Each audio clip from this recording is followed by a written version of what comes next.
Assalamualaikum warahmatullahi wabarakatuh. Perkenalkan, nama saya Siti Nur Aisyah dari Prodi Manajemen. Di sini saya akan mempresentasikan hasil diskusi kelompok saya.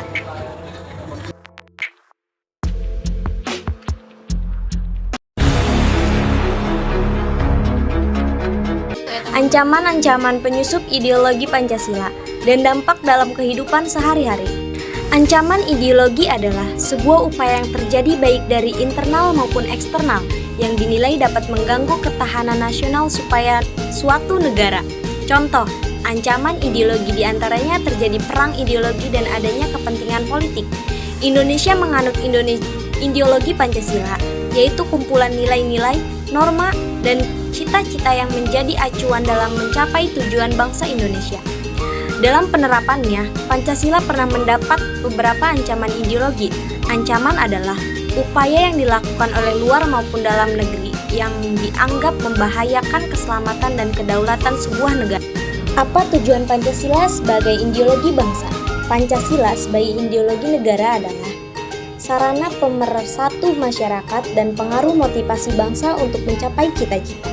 Dan Pancasila sebagai ideologi negara secara lebih luas adalah isi atau arah kehidupan berbangsa dan bernegara di Indonesia. Upaya menjaga dan menguatkan nilai-nilai Pancasila di masyarakat dapat dilakukan dengan 3 hal, yaitu melalui pendekatan budaya, internal di semua level pendidikan, dan eksternal dari luar. Perang dingin antara Amerika Serikat dan Uni Soviet, Amerika dengan ideologi demokrasi, dengan Uni Soviet dengan ideologi komunitas telah lama mengadakan perang dingin ideologi. Walaupun Indonesia telah mengikuti gerakan non-blok, namun karena luasnya pengaruhnya bisa saja kembali ke Indonesia seperti adanya pemberontakan komunis.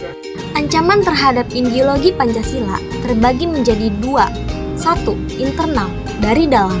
Munculnya paham-paham radikal dan ekstrim atau mis dari dalam negeri, aliran sesat. Paham radikalisme dan ekstremis dari dalam negeri juga akan mengancam ideologi negara. Dewasa ini muncul organisasi-organisasi yang ingin menggantikan ideologi Pancasila dengan membentuk pemerintahan ilegal dengan tujuan mengganti ideologi Pancasila dengan ideologi yang mereka miliki.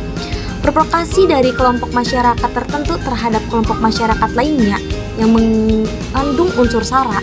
Provokasi yang disertai dengan penggunaan unsur SARA, suku, agama, ras, dan antar golongan ini juga berbahaya bagi ideologi Pancasila karena unsur SARA adalah unsur yang cukup sensitif.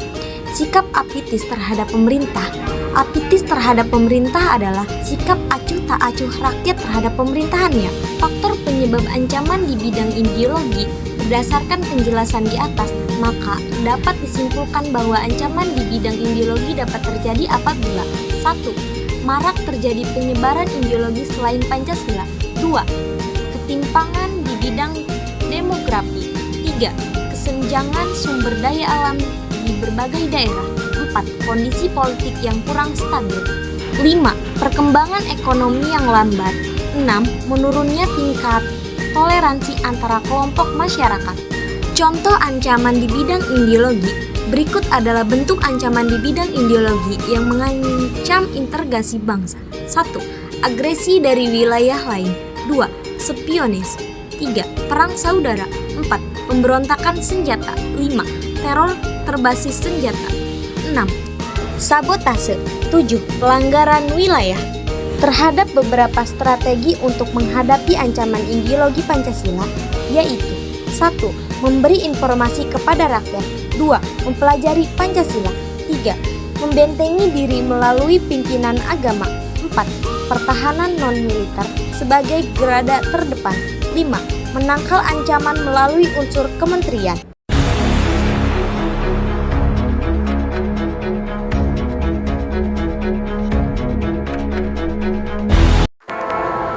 Mungkin hanya itu presentasi yang bisa saya sampaikan.